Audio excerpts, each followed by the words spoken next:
Hello, and welcome. I'm April, the Nerdy Witch, and this is a Witchful Journey. What do I have for you today? Well, a round of illness went through the house since the last episode.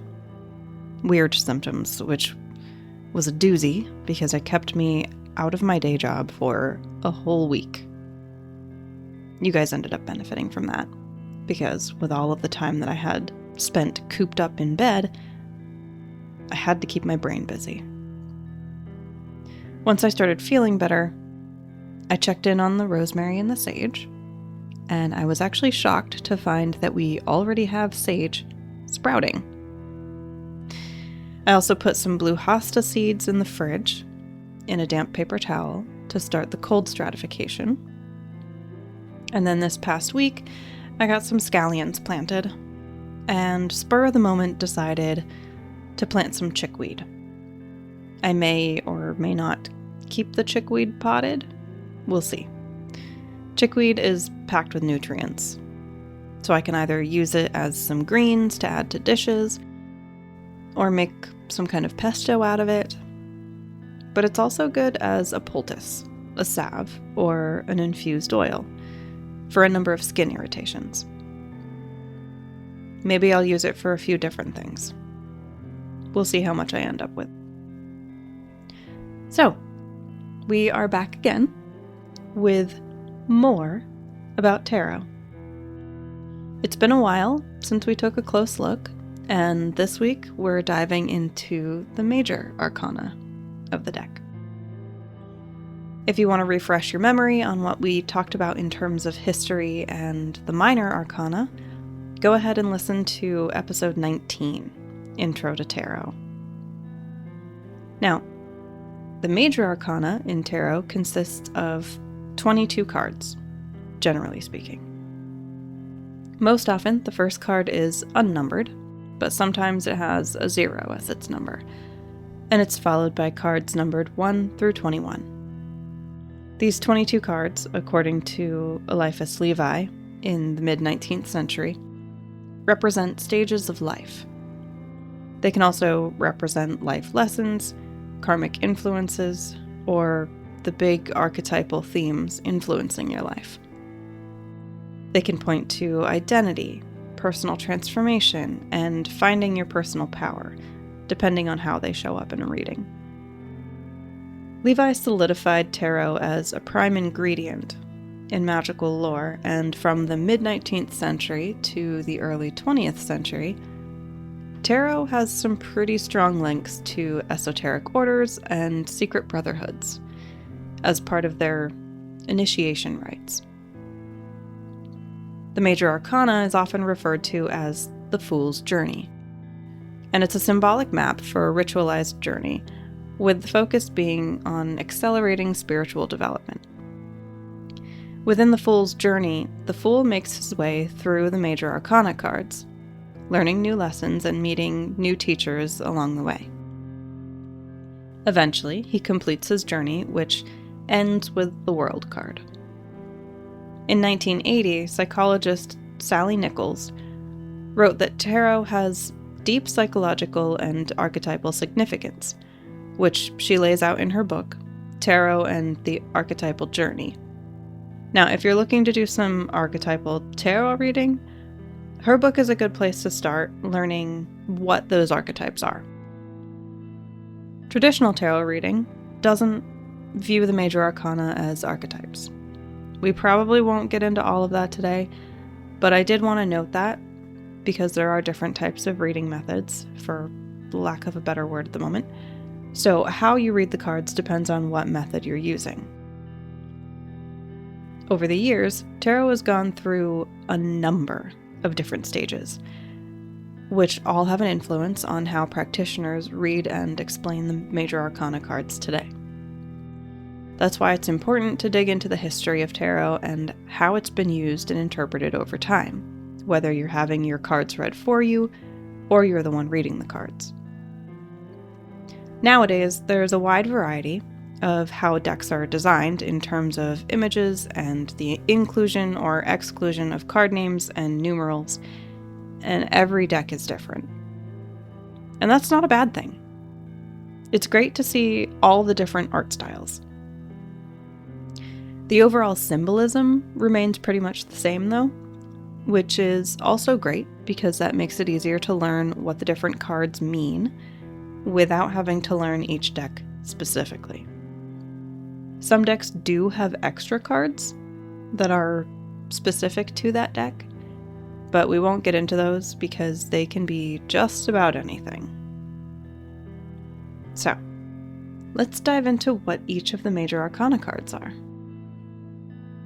It starts with the Fool. This is always the first card in the Major Arcana, sometimes accompanied by a 0, sometimes without a number. The 0, or lack of an assigned number, signifies that the Fool is outside of the conventional order or structure of society. There's limitless potential to the Fool. In other historical decks, this card has been called Folly or the Crocodile. The Fool is about fresh starts, new beginnings, zero baggage, innocence, freedom, originality, adventure, openness. It's the free spirit, the open-hearted and open-minded. It's carefree and unbothered. Generally, the Fool is a positive card. He suggests a blank slate or a leap of faith. It's also a reminder that having hope isn't a bad thing. And then we have the Magician, often accompanied by the number 1, and 1 is the initiation. It's the first step when you count. In other historical decks, it's also been called the Juggler, or Illness, or the Magus. The key meanings for the Magician are power, influence, resourcefulness, skill, ability, manifestation, intellect, and willpower. When the Magician shows up in a reading, it's usually to suggest that everything you need is already at your fingertips. Use the tools that you have. Take the potential that's already there and turn it into something tangible. It shows up to tell you that it's time to begin creating in the real world. And then we have the High Priestess, the number 2 card. It signifies duality, balance, mediation.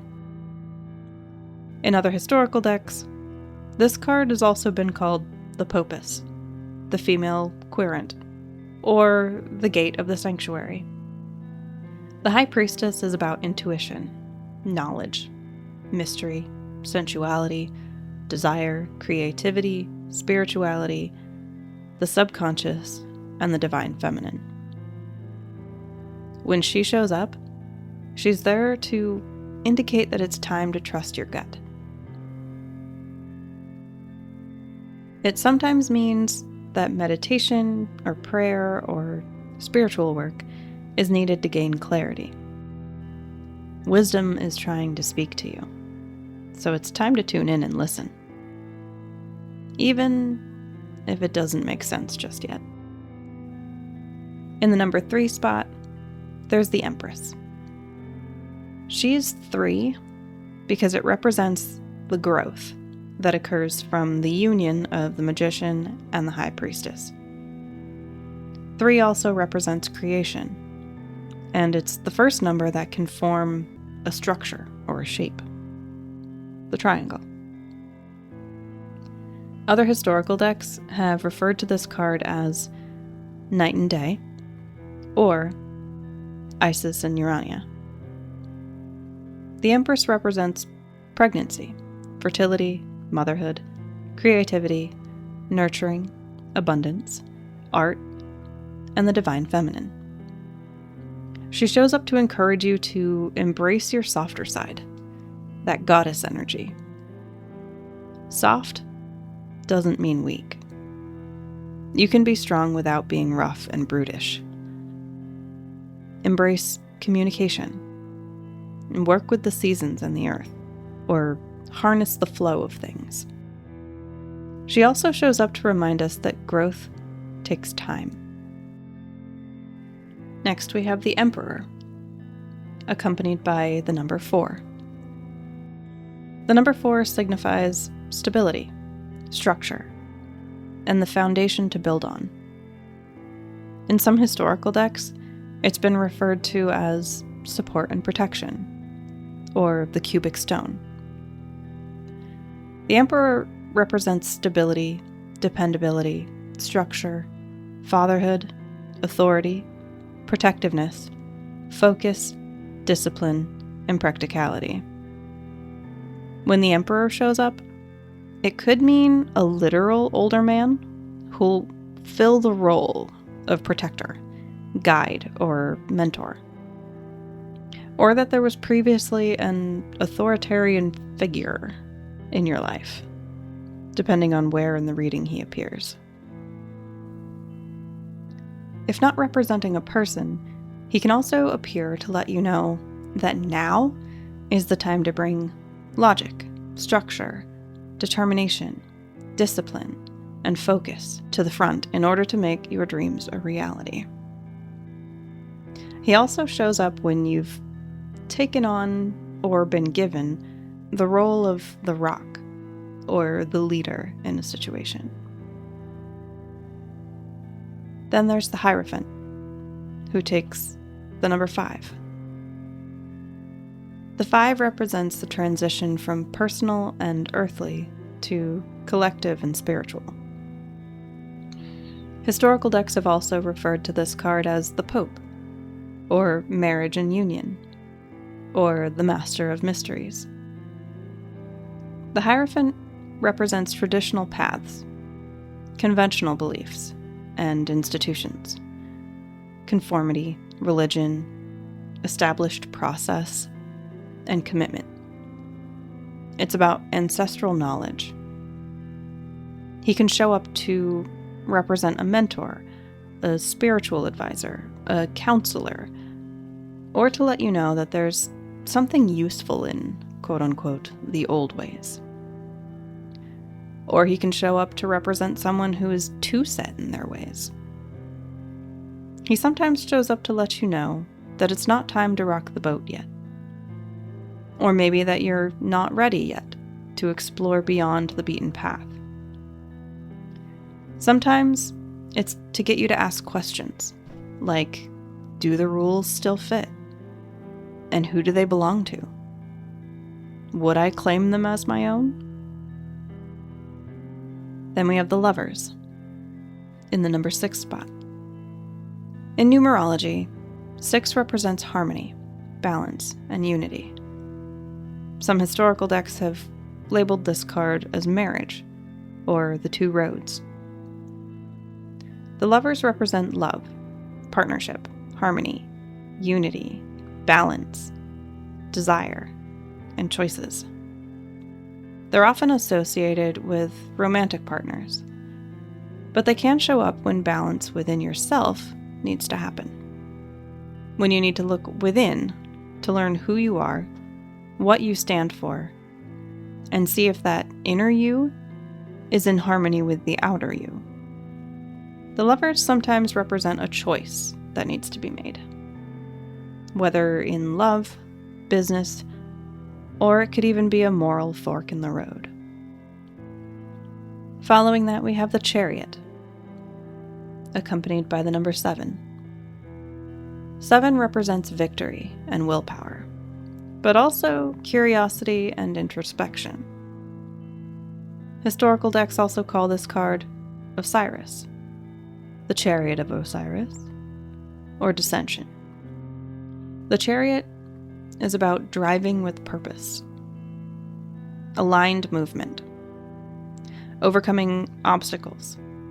It's about success and self-control, It's about having the confidence to take the reins and keep your focus until you achieve your goals.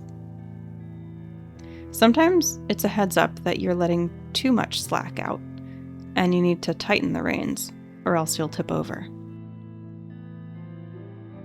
And then we have Strength, accompanied by the number 8. Historical decks have also named this card the Jurist, Adjustment, and Themis. Traditionally, the Strength card is the number 11, while the Justice card is number 8.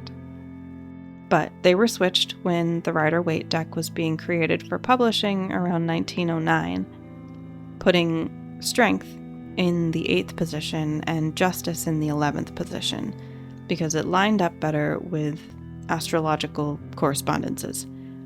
And today, many of the decks meant for divination still use Strength in the 8th position and Justice in the 11th, especially in the countries where English is the primary language.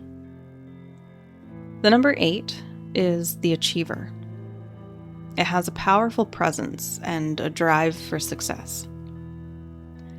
The Strength card shows up to mean inner strength, courage, bravery, overcoming self-doubt, compassion, and resilience. Sometimes it can mean that a quiet persuasion is needed, or that patience and calm that you currently carry will aid you in the future. Very rarely, if ever, is the Strength card about brute force and domination. Following that, we have the Hermit, which takes the number 9 spot. 9 represents the completion of a cycle and the beginning of integrating the learned wisdom from this cycle into the next cycle. Historically, decks have also referred to this slot as the Wise Man, or the Veiled Lamp, or the Traitor. The Hermit represents a time to do some soul searching, to withdraw into solitude, to do some introspection, gain some spiritual insight through contemplation and self-reflection. Wisdom is often found in the quiet. But sometimes the Hermit appears when you need to remove yourself from the noise of society in order to recover from something that was difficult or draining or painful. And sometimes he appears to confirm your desire to let go of some consumerist or materialistic habits.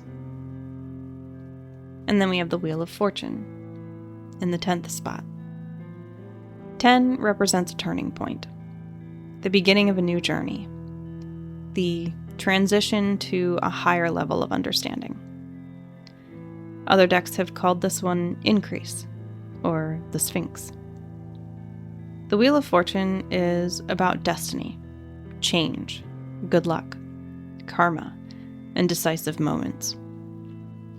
It's a reminder that change is constant, but it may not be easy, even if it's for the best.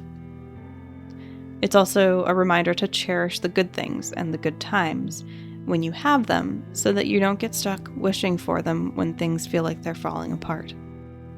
And something will eventually fall apart, because the wheel turns, always, and things are always changing. Sometimes a thing needs to fall apart in order for something better to be built in its place. And then we have Justice, accompanied by the number 11 in more modern decks, though, like I said, traditionally it has been accompanied by the number 8. The number 11 is seen as a master number, a bridge between the spiritual and the physical, a mirror of itself. Other decks historically refer to this card as Strength, Fortitude, the Muzzled Lion, Lust, or Sovereign. Justice is about balancing the scales, seeing things as they are: truth, honesty, law, consequences, fairness, and accountability.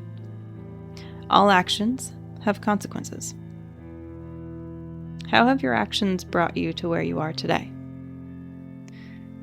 Sometimes the card shows up to tell you that you have a judgment coming up, and that it will be fair and things will turn out the best as they can. Sometimes it shows up when you're in need of justice being served.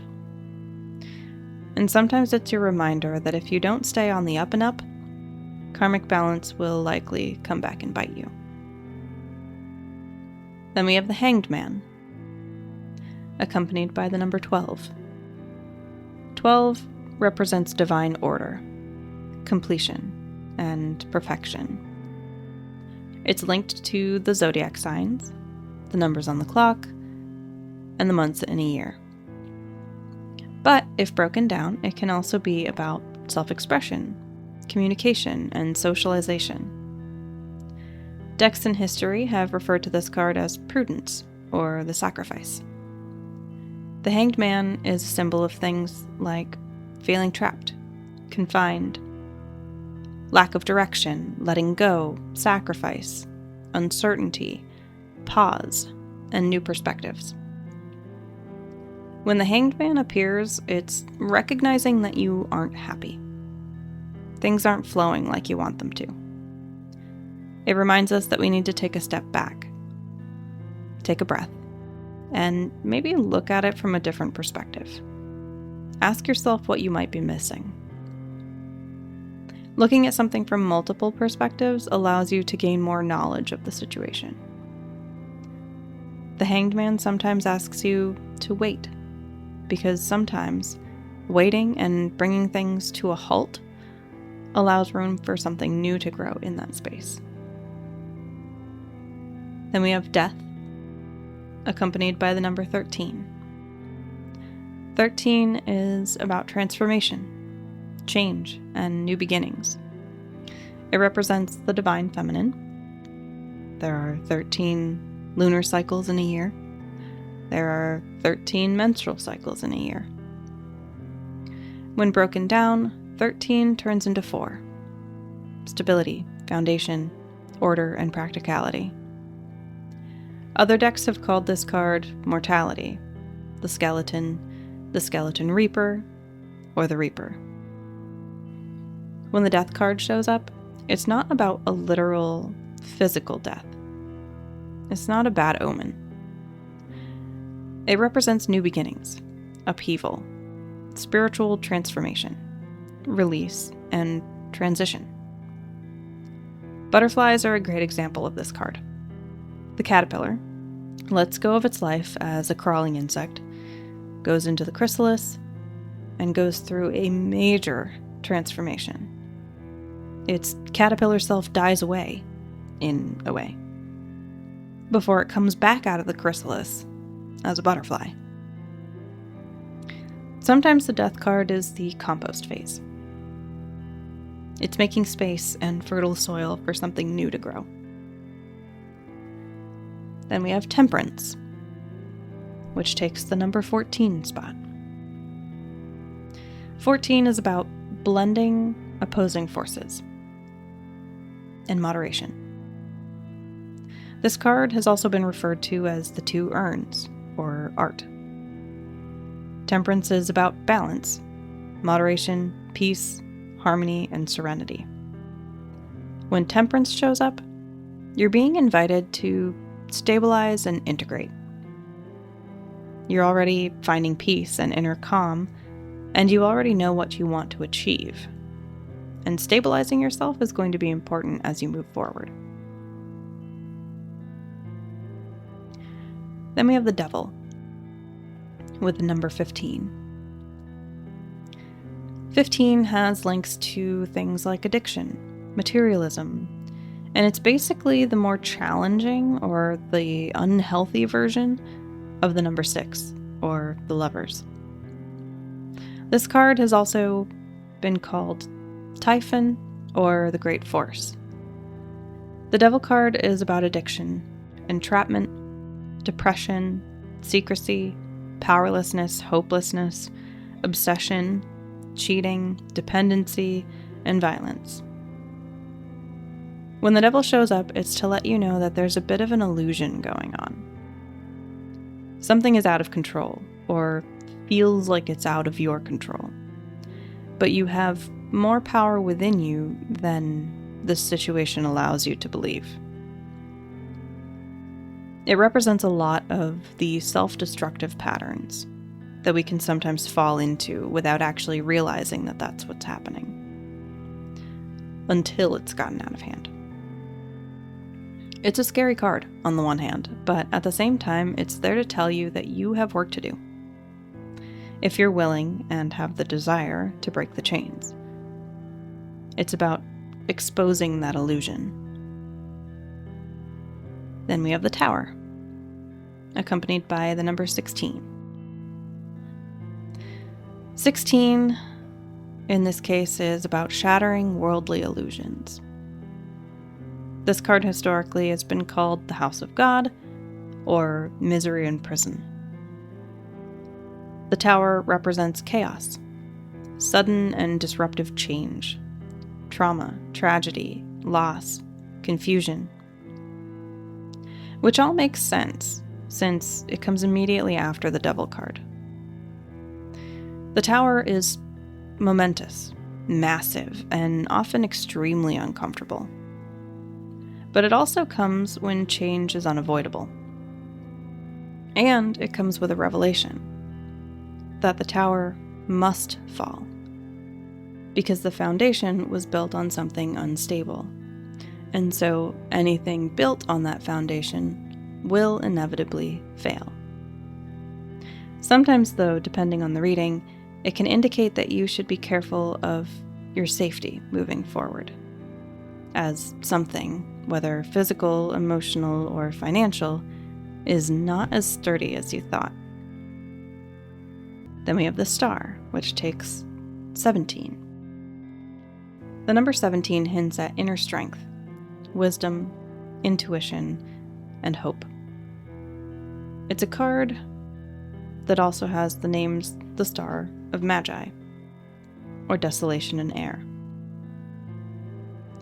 The Star represents hope, renewal, inspiration, calm, creativity, healing, and spirituality. It's the acceptance and the rebuild after the fall of the Tower. It's a welcome reprieve from the destruction and despair of the last two cards. It's a reminder of your resilience, but also a reminder to trust that the universe has your back, even when you don't think it does. It's about relighting that spark within you. Next, we have the Moon, accompanied by number 18.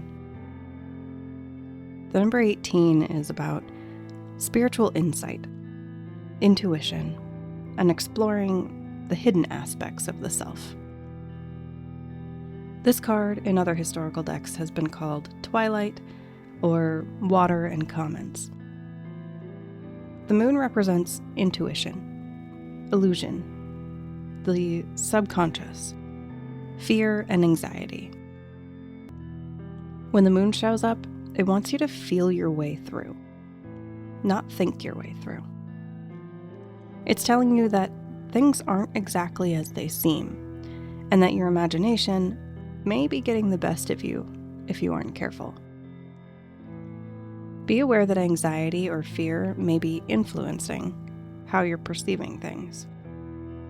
And maybe take some time to close your eyes and feel into what your intuition is telling you. It can also appear when you're doing something shady, and the Moon is telling you to clean up your act before you get yourself into trouble. This card's pretty heavy on learning about the more hidden parts of your inner self, though, and it can even point to needing to heal some deep-seated traumas. Then we have the Sun, which takes the number 19 spot. The number 19 is about rebirth, leadership, coming full circle, and vitality. This card is sometimes also referred to as fire, blazing light, or enlightenment. The Sun represents positivity, freedom, joy, optimism, luck, success, and confidence. When this card shows up in a reading, it's generally because things are going well. People are seeing your warmth and happiness, and they're drawn to that. You're surrounded by all of the feel-good stuff. It's permission to be happy, because you deserve it. Sometimes, though, if you've been burned by someone's lies or you were the victim of someone's actions, it can mean that light will be shed on those who wronged you, and they'll no longer have a place to hide their shady acts. Next is Judgment, accompanied by the number 20. The number 20 is a second complete cycle, one that's more significant than the last. It often relates to a deeper, more intuitive spiritual consciousness. This card is also called Creation, Awakening of the Dead, or the Eon. The Judgment card represents awakening, self-evaluation, forgiveness, reflection, a wake-up call, clarity, and a chance to grow. This card can be as simple as letting you know that either you or someone close to you is being judged too harshly by others, for whatever reason, or it can mean that you are the one being too harsh. Or if you have a big decision to make soon, it's suggesting that you should gather all of the karmic lessons that you've learned up to this point and use them to help make the right choice. This isn't quite the end of the road for this particular journey. Usually you have one more big decision to make, and this is the most important one. And then finally, we have the World, accompanied by the number 21. The number 21 represents the creation of something new following the end of the cycle. This card in some historical decks has been called Earth, the Universe, Voyage, or the Crown of Magi. The World card is the end of the Major Arcana cards. It represents success, achievement, a sense of belonging, integration, completion, and wholeness. It's your victory lap, and your time to celebrate before moving on to the next adventure and beginning the process again. This card often comes around graduations, births, marriages, or the achievement of a long sought-after goal. It can often show up to remind us that we're allowed to take our time, basking in the feeling of accomplishment, before we move on to the next thing. Taking time to celebrate yourself at the end of this adventure helps set you up for a better place when you go on to the next adventure.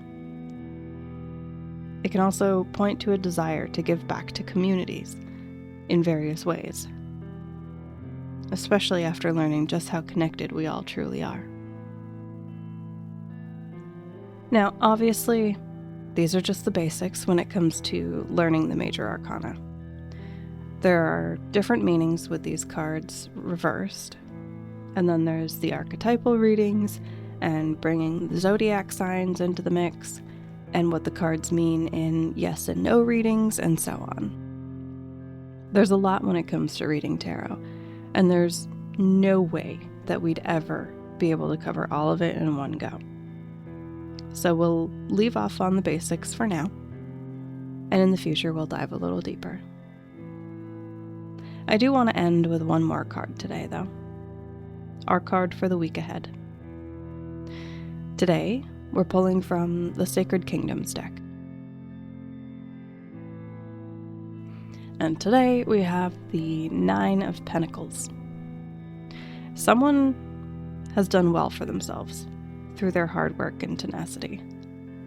You've managed to earn your independence and have some level of financial stability that you didn't have before. Congratulations. Enjoy the fruits of your labors, as is often the phrase associated with this card. Or maybe it's a different kind of independence. Maybe an emotional one? Finally comfortable and confident within yourself? There's a calmness and a sense of security and serenity with this card. You have a view to enjoy, whether it's something you created, something you were able to purchase because of your recent successes, or maybe it's just sitting back and observing the calm happiness that comes with being in a relationship with someone who truly loves you, which is something that can be easily taken for granted if we don't stop to enjoy it. Whatever the situation that has brought you to the Nine of Pentacles, you're being reminded to enjoy it. Don't just keep trucking on. Spend some time in nature. Sit and read a good book. Do something creative. Also make sure to take the time to look back on the struggles and the difficulties that lined the path that you took to get to where you are now. Don't forget the value in those moments. Thanks so much for tuning in and hanging out with me today. If you enjoyed this episode and don't want to miss out on future episodes, hit those like and follow buttons. Next time, we're going to be talking about Psi energy and amethyst. I can't wait to share it with you. In the meantime, you can find me on Facebook, Witchful Journey Podcast, on Instagram at _witchful_journey, on BlueSky at awitchfuljourney.bsky.social, and on YouTube, A Witchful Journey. I enjoy hearing from listeners, so if you pop in, say hi, leave me a rating, and a review. It helps a lot because it boosts the podcast so some more similarly interested people can find me. If you feel called to contribute, donate, or buy my next podcast coffee, whatever you want to call it, check out A Witchful Journey on Ko-fi.com. That's KO-fi.com. You can also send stories or experiences to awitchfuljourney@gmail.com. I'm April, and we are on a witchful journey.